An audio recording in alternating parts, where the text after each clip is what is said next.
kita panggil untuk tabayun karena kami sudah punya data yang kuat untuk memastikan apakah benar ajaran LDI itu menyimpang atau tidak. Pada saat datang ketua LDI ya dengan PD-nya ya merasa ya bahwa ajaran kami tidak menyimpang dan kami akan uji forensik terkait bukti-bukti yang sudah kami terima gitu. Tapi setelah kami ajukan satu persatu, ya mulai ketua LDI agak melunak, terus kira-kira nanti ini difatwakan sesat nggak gitu.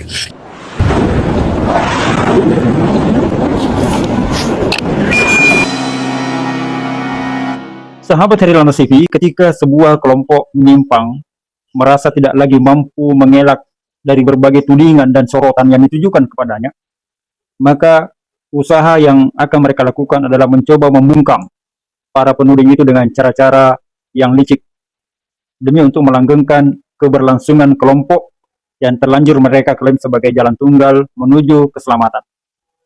Sebab alangkah malunya mereka bila harus mengakui bahwa ajaran dan amalan yang mereka tempuh selama ini memang salah, sesat, dan menyesatkan. Mungkin bukan malu kepada halayak umum, mereka bukannya malu kepada kaum muslimin, karena memang sudah sejak lama mereka memutuskan urat malunya kepada sesama kaum muslimin. Tetapi malu yang tidak ketulungan akan mereka derita, yakni malu kepada pengikutnya sendiri. Sulit dibayangkan berapa besar kedahsyatan rasa malu itu yang akan menimpa kepada penyeruh jalan kesesatan ini di hadapan pengikut-pengikutnya sendiri. Apabila mereka dengan terus terang menyatakan bahwa benar mereka selama ini telah mengajak pada jalan kesesatan, bahwa benar mereka selama ini telah melakukan rangkaian tipu daya dengan menyalahgunakan dalil-dalil agama untuk menumpuk kekayaan, mengeruk harta para pengikutnya dengan janji surga, yang sesungguhnya itu adalah janji-janji palsu yang mustahil akan mereka peroleh. Sebab bagaimana mungkin mereka akan memperoleh surga Allah apabila ajaran dan amalan yang mereka laksanakan itu berdasarkan hawa nafsu sang imam palsu yang diklaim sebagai ijtihad. Asalkan sudah disebut ijtihad, maka hukumnya menjadi wajib untuk dipatuhi meskipun bertentangan dengan aturan Allah Rasul. Mustahil mereka akan mendapatkan rahmat Allah berupa surga bila mereka menyalahgunakan firman-firman Allah untuk melakukan aksi-aksi penipuan. Nah, ini Pak, ini siap dikirim di Kediri nih. Nah, luar biasa. Rencana beli berapa Pak Haji? Padahal cukup dengan hanya melakukan penipuan saja itu sudah sangat besar dosanya dan mustahil untuk mendapatkan surga.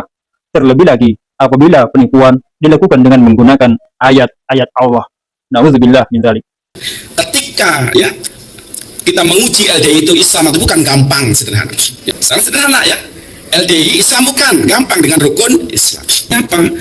Ketika sholatnya harus di tempat tertentu, ya, dan imamnya pun harus tertentu, berarti jelas bukan ajaran Islam. Ya, gitu. Ya. Artinya Bapak sekalian, ya, dari cara menguji sangat sederhana tadi, ketahuan oh ini pasti bukan ajaran Islam.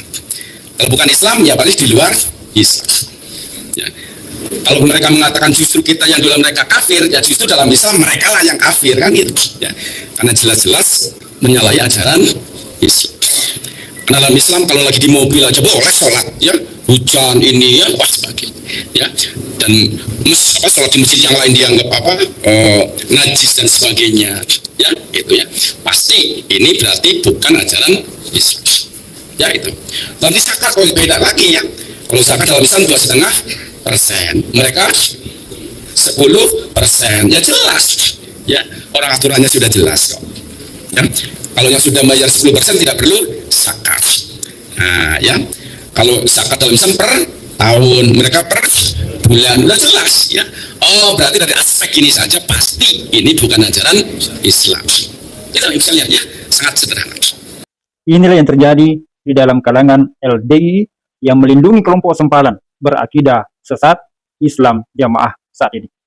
Di dalam internal mereka terjadi pergolakan yang sangat dahsyat antara mengakui penghancuran akidah yang telah mereka lakukan berpuluh-puluh tahun dengan resiko menerima hukuman berupa sanksi sosial yang berkepanjangan dari seluruh kaum muslimin dan seluruh pengikut-pengikut mereka sendiri, atau memilih untuk menghindari sanksi sosial itu dengan tetap bertahan dalam jaringan rantai keamiran atau JRK, dengan terus mempertahankan sikap dan pengakuan sepihak bahwa mereka adalah pembawa kebenaran tunggal menuju masuk surga selamat dari neraka. Apabila pilihan kedua ini yang mereka ambil, boleh jadi mereka sejenak akan terhindar, terbebas dari sanksi sosial. Namun sekejap itu akan segera berlalu. Kebusukan akan tetap tercium dan menyeruak keluar. Apalagi dengan semakin terbuka lebarnya tutup bitona yang selama ini mereka tutup rapat-rapat. LDI itu setelah dijewer, itu jangan dikira menjauh, Pak. Itu semakin mendekat. Semakin mendekat, bikin acara, bikin apa saja yang bisa untuk mengundang Bapak. Supaya bisa duduk-duduk, bisa minum-minum, bisa makan-makan. Kemudian nanti ada amplopnya. Waktu tahun 89, Lemkari dibekukan oleh Gubernur Jawa Timur, Pak Sularso. Itu dari kalangan Lemkari, waktu itu masih bajunya Lemkari, banyak memberi hadiah ke para ulama. Ketua MUI Jawa Timur waktu itu, Bapak Kiai Misbah, beliau tidak mau menerima hadiah dari Lemkari. Akhirnya beliau dijuluki Kiai Musibah. Tapi anggota MUI yang mau menerima hadiah itu digelari Abu Thalib. Abu Thalib itu orang kafir, tapi membela Nabi Muhammad SAW. Ya, inilah. Memang begitu mangkulannya. Mangkulannya LDI. Kebusukan ajaran, kebobrokan amalan, penyimpangan demi penyimpangan beraroma tipu daya, mengatasnamakan Allah dan Rasul-Nya dalam mengeruk harta jemaatnya yang selama ini mereka laksanakan secara rapi, terstruktur, sistematis dan tersembunyi, perlahan-lahan mulai semakin terbuka dan tersingkap lebar.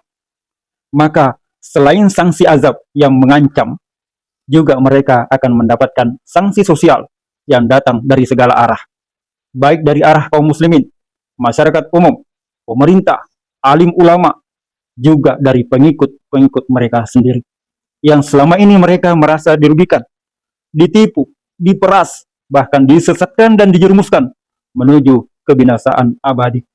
Dan nampaknya sampai saat ini, pilihan terakhir inilah yang cenderung mereka akan ambil. Hijaunya lembaran-lembaran uang yang mengalir masuk ke berangkas keamiran, yang bersumber dari berbagai bentuk pungutan liar, berlabel infak, pembelaan dan sedekah, masih jauh lebih memiliki daya tarik yang luar biasa dan berat untuk mereka tinggalkan. Meskipun dengan gagah berani mereka harus menantang bahaya dan azab yang kekal abadi nantinya. Peringatan dari majelis ulama mereka abaikan. Seruan dari seluruh kaum muslimin kepada mereka agar kembali ke jalan yang benar, mereka balas dengan kedustaan demi kedustaan. Berpura-pura telah berparadigma baru, mengaku sudah kembali ke pangkuan kaum muslimin, menyatakan diri sudah tidak takfiri lagi, tidak lagi melaksanakan penyimpangan-penyimpangan yang ditudingkan. Tetapi itu semua hanyalah kedustaan semata. Kedustaan telah dianggap sebagai amalan wajib, bahkan telah menjadi bagian dari jihad keimaman yang wajib dilaksanakan dengan niat karena Allah. Betapa bahayanya kedustaan yang merupakan larangan agama dilaksanakan dengan niat karena Allah. Allah yang mana? Sejak kapan Allah memerintahkan hambanya untuk berdusta dengan berniat kepadanya? Sungguh di luar nalar. Di Jakarta kami ada beberapa teman mantan LDI yang mungkin kalian kirim pesan. Kalau bisa Pak Yai izin saya mau ketemu gitu. Saya mantan LDI. Ya alhamdulillah akhirnya saya kasih kesempatan ketemulah di kantor MUI lah. Di situ mereka menyampaikan tentang penyimpangan-penyimpangan yang ada di LDI. Salah satunya yang waktu itu hadir adalah korban. Dia keluar dari LDI, kemudian istrinya dipaksa cerai, terus tiba-tiba dia tidak merasa menceraikan, tapi istrinya sudah bersuami lagi. Gitu. Itu. Majelis Ulama Indonesia sebagai ormas yang diberi amanah oleh negara ini untuk menjaga akidah umat, merasa berkewajiban untuk terus menjaga umat ini dari upaya pengerusakan akidah. Akhirnya setelah itu tahun 2019 pimpinan LDI kita panggil untuk tabayun karena kami sudah punya data yang kuat untuk memastikan apakah benar ajaran LDI itu menyimpang atau tidak. Pada saat datang ketua LDI ya dengan segala PD-nya ya merasa ya bahwa ajaran kami tidak menyimpang, dan kami akan uji forensik terkait bukti-bukti yang sudah kami terima gitu.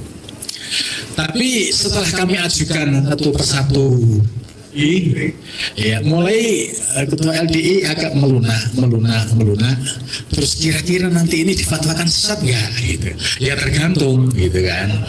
Nah, ini tabayun yang pertama. Akhirnya proses pergantian kepengurusan, alhamdulillah di tahun berikutnya saya masuk lagi di kepengurusan komisi pengajian. Saya naik makom sedikit, yang sebelumnya wakil sekretaris sekarang jadi sekretaris. Nah, disitulah kami bekerja lebih serius lagi dengan mengumpulkan bukti-bukti real. Kemudian kami melakukan tabayun yang kedua. Nah, tabayun yang kedua ini di hadapan pimpinan MUI yang baru, yaitu Kiai Miftahul Akhyar, Pak Sekjen, dan semua pimpinan-pimpinan MUI. Ya, awalnya Pak Ketua LDI ya seperti biasa terlalu pede gitu. Kemudian menganggap ya kami sudah banyak berubah gitu. Tapi setelah saya tampilin video satu-satu, ya terus menurun lagi gitu. Menurun lagi. Kemudian setelah itu beliau mengakui ya kami terus terang belum menjalankan paradigma baru. Baik, kalau Bapak belum menjalankan paradigma baru, kami siapkan surat. Kalau tidak dengan pernyataan, nanti akan mengelak lagi. Akhirnya kami siapkan draft, kemudian sampailah mereka tanda tangan. Bila memang LDI sebagai salah satu ormas yang menyimpang, yang telah berkali-kali ditegur, tidak mau juga berubah, maka mungkin saja mereka untuk terus larut dalam kesesatannya. Sampai nanti yang maha menghukumi, yang akan menghancurkan mereka sehancur-hancurnya. Setelah itu tahap pembinaan mereka setuju. Tahap pembinaan pertama yaitu kita diberikan kesempatan untuk khutbah di Masjid LDI yang menjadi pusatnya, dan khotib ya. Hampir kurang lebih 50 tahun baru sekali itu Masjid LDI membuka diri untuk khotib dan imam dari luar. Nah, kebetulan khotibnya saya, kemudian imamnya dari MUI Jawa Timur. Saya pikir beneran ini. Saya pikir mereka sudah berubah benar gitu. Ternyata setelah saya pulang banyak kiriman ke WA saya, mereka sholat Jumat lagi. Kayak gitu. Tapi alhamdulillah lah, paling tidak dalam sejarah saya pernah khutbah di Masjid LDI yang ini tidak pernah bisa dilakukan oleh orang lain gitu. Namun umat ini harus tetap dibentengi dari pengaruh kelompok-kelompok seperti LDII dan ormas-ormas serupa lainnya. Hal inilah yang harus tetap kita lakukan bersama dengan Majelis Ulama Indonesia. Melalui buku yang diterbitkan dengan mengupas pokok-pokok ajaran yang menyimpang dari LDII, kita berharap agar seluruh umat muslimin bisa mengetahui dan menjauhkan diri dan keluarganya dari upaya pengerusakan akidah. Akhirnya LDI mulai berkelit lagi, kemudian dia merasa keberatan dengan sistem pembinaan yang disampaikan oleh MUI Pusat. Terus akhirnya kami berdiskusi dengan teman-teman MUI dan juga teman-teman para mantan, bagaimana kita bisa menghasilkan sebuah buku yang mana buku ini bisa menjadi pintu pembuka bagi orang yang belum paham LDI, itu bisa melihat buku itu isinya apa. Bagi orang yang sudah berada di dalam LDI yang penasaran, kok selama ini saya dikasih tempe tahu terus, ada apa sih sebenarnya gitu. Nah, setelah dia baca buku itu banyak merubah wacana pemahaman mereka tentang soal keislaman. Kenapa mereka selama ini didoktrin tidak boleh berguru dengan orang lain? Pokoknya ya kalau kalian berjamaah ya pasti surga, kalau kalian keluar ya pasti neraka. Jadi para mantan semua ini ahli neraka semua ini. Sudah dicap sesat tambah ahli neraka. Semoga dengan buku itu kita membuka akal sehat dari orang-orang yang sudah terlanjur terjebak dalam kelompok sesat itu, dan segera menyelamatkan diri dari sergapan dan jebakan yang membinasakan itu. Bahkan saat ini, sejumlah kalangan telah mendesak agar Majelis Ulama Indonesia kembali memperbaharui fatwa sesatnya terhadap ormas yang keras kepala itu. Baiat. Nah, tidak ada salahnya MUI sering-seringlah berbaiat dengan ormas. Sumpah setia untuk memberantas aliran-aliran sesat ini. Harus Persis, NU, Muhammadiyah semuanya, Aizatnya. Ini kan banyak. Masa kita Dewan Dakwah semua ya sana ya lembaga dakwah. Nah, masa kita kalah oleh satu LDI misalkan? Atau MUI itu induk kami. Mari kita tetap sumpah setia bersama-sama rapatkan barisan berantas aliran doa dan bodial. Setelah pada tahun 1978 lalu, Majelis Ulama Indonesia mengeluarkan fatwa sesat terhadap Islam Jamaah. Maka setelah Islam Jamaah berubah menjadi LDI, namun tetap melanjutkan ajarannya yang menyimpang, yang sesat menyesatkan. Maka saat itulah Majelis Ulama Indonesia didesak untuk kembali memperbaharui fatwanya. Apalagi setelah beberapa kali diberi peringatan dan semua peringatan itu diabaikan. Bahwa kita akan bikin pernyataan resmi yang akan disampaikan kepada MUI Pusat. Intinya adalah meminta dan memohon kepada MUI Pusat untuk segera mengeluarkan fatwa sesat LDI. Sepakat? Nah, daftar hadir yang tadi itu menjadi bagian dari tidak terpisahkan dari pernyataan tersebut. Desakan ini mengemuka ketika Majelis Ulama Indonesia Jawa Barat pada Ahad 11 Agustus 2024 kemarin bertempat di Universitas Al-Ghifari menggelar kegiatan yang bertema menjaga akidah umat melalui penguatan Islam Wasatiyah. Acara itu memberi buku terbitan Majelis Ulama Indonesia Pusat yang berisi pokok-pokok ajaran menyimpang dari Lembaga Dakwah Islam Indonesia LDI. Sejumlah mantan pengikut Islam Jamaah atau mantan warga LDI yang hadir dalam acara itu memberikan kesaksian mereka terhadap kebenaran isi buku yang berjudul Buku Pembinaan LDI Menuju Paradigma Baru yang berisi 12 pokok ajaran menyimpang dari LDI. Atas pengakuan dan kesaksian para mantan warga LDI tersebut, sejumlah perwakilan ormas Islam yang hadir dalam kegiatan itu mendesak MUI Pusat untuk segera mengeluarkan fatwa sesat terhadap ormas LDI. Sumpah setia untuk memberantas aliran-aliran sesat ini. Harus Persis, NU, Muhammadiyah semuanya, Aizatnya. Ini kan banyak. Masa kita Dewan Dakwah semua ya sana ya lembaga dakwah. Nah, masa kita kalah oleh satu LDI misalkan? Ketua Dewan Dakwah Jawa Barat, Kiai Haji Roinul Balat menyatakan, paradigma baru yang tidak dijalankan oleh LDI merupakan tindakan mengelabui kaum muslimin, termasuk mengelabui Majelis Ulama Indonesia. Menurutnya, komitmen paradigma baru yang diucapkan oleh jajaran pengurus LDI hanya sekedar kedustaan yang mereka ucapkan di depan MUI dan pemerintah. Yang pada praktek pelaksanaan amalan dan ajarannya, LDI tetap pada paradigma lamanya. Bahkan warga LDI yang berparadigma baru, yakni meninggalkan pemahaman takfiri, justru dipersekusi dan dikriminalisasi oleh kalangan pengurus LDI. Lebih lanjut, Roinul Balat mengatakan, kesaksian dari para mantan warga LDI yang disertai dengan berbagai bukti dan fakta yang terungkap lengkap sudah sangat cukup untuk menjadi dasar dalam mengeluarkan fatwa sesat terhadap LDI. Nah, ini kan sudah mulai menyimpang dari ajaran Islam yang hak, yang benar.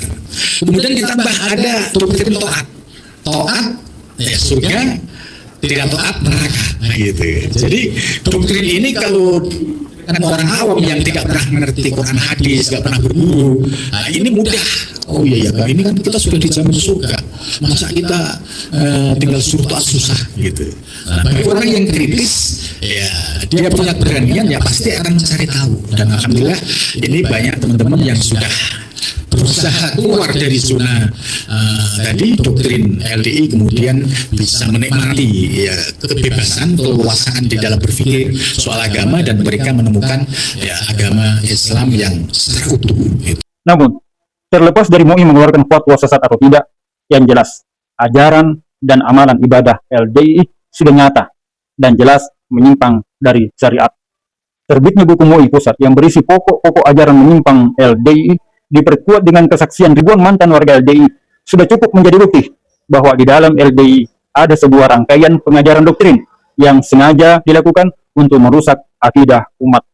Dan kita semua berkewajiban untuk saling menjaga diri dan keluarga, dan saudara sesama kaum muslimin agar tidak terjebak masuk ke dalam lingkaran perusak akidah umat itu. Sekian, terima kasih.